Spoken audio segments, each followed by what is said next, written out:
大家问千万字，大家要跟大家做伙来捌一字。俗语咧讲，一顿茶高笑，这个意思是讲差字叔叔啊，就差真济。今仔日要甲大家小解这一字，就是笑，读只有笑第四条。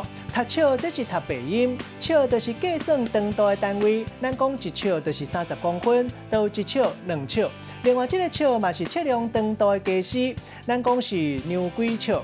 另外，还有这个仪状，咱讲腰笑。另外一个音读做车，这是中国传统记录甲谱的方式，咱讲是公车谱。其中这个车就是目前音调的瑞，这个文音读做笑。带大家做伙来小解这两个词。头一个读做寸笑，这是量物件或者是空间的长度，咱讲量寸笑。寸笑嘛会当讲是笑甲寸的距离差距。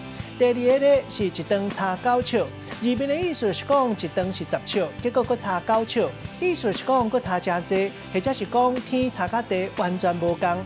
咱用一句话来举例，甲这两个词夹做伙。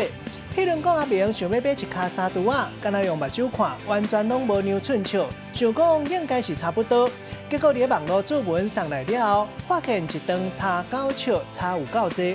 今仔日小解这一字读做笑，这是白音；另外一个音读做车，也有文音读做笑，提供予观众朋友来参考。